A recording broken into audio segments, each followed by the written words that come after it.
श्लोक डीएम प्रतिनियुक्ति। राज्य में वर्तमान दुर्दशा की स्थिति में गरीब और मेहनतकश लोगों को 7,500 रुपये और 10 किलो चावल, साथ ही पूरी आबादी को मुफ्ती के दिए जाने और सुधार करने के लिए राज्य के अस्पतालों में सेवाएं को उन्नत करने, उन सभी 12 सूत्रीय मांग को लेकर CITU के एक प्रतिनिधि मंडल ने शुक्रवार को देश के प्रधानमंत्री के उद्देश्य में पश्चिम जिला शासक को मांग प्रमाण पत्र सौंपा। राज्य में कोरोना की स्थिति के कारण आम लोगों से लेकर निम्न वर्ग मजदूर वर्ग तक की स्थिति बहुत गंभीर है। ऐसे में देश और राज्य सरकार ने CITU के ओर से गरीब मजदूर और मजदूर वर्ग के लोगों को सहयोग देने के मकसद से ये मांग रखी है और मांग जल्द से जल्द पूरी की जाए। पूर्व डिप्यूटी मेयर और CITU नेता समर चक्रवर्ती उनमें रुचि रखते हैं।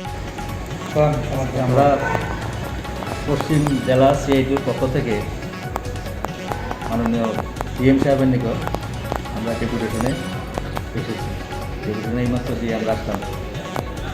দেশের মাননীয় প্রধানমন্ত্রীর উদ্দেশ্যে আমাদের এই ডেপুটেশন সারা রাজ্য এবং সারা দেশ জুড়েই এখন চলছে। আমাদের এই ডেপুটেশন কর্মসূচি ওই 12 দফা ভিত্তিতে এই ডেপুটেশন এর মধ্যে যেগুলি রয়েছে যে প্রত্যেক গরিব পরিবারে মাথাপিছু 10 কেজি করে খাদ্য অর্থাৎ চালের ব্যবস্থা করা, নগদে 7,500 টাকা দেওয়া যারা ইনকাম ট্যাক্সের আওতায় পড়ছে না এই সমস্ত পরিবারগুলিকে, এবং সবার জন্য দেশের শ্রমজীবী মানুষ সহ সবার জন্য ফ্রি ভ্যাকসিনের ব্যবস্থা করা এবং হাসপাতালগুলির যে চিকিৎসার ব্যবস্থা এটাকে আরও উন্নত করা, কেন্দ্রের মোদী সরকার অবিলম্বে এগুলি স্থগিত রাখা এবং মানুষকে যাতে বাঁচিয়ে রাখা যায় তার জন্য ব্যাপক সেখানে চিকিৎসা ব্যবস্থা সহ খাদ্য, অর্থ সাহায্য এইগুলির ব্যবস্থা করা।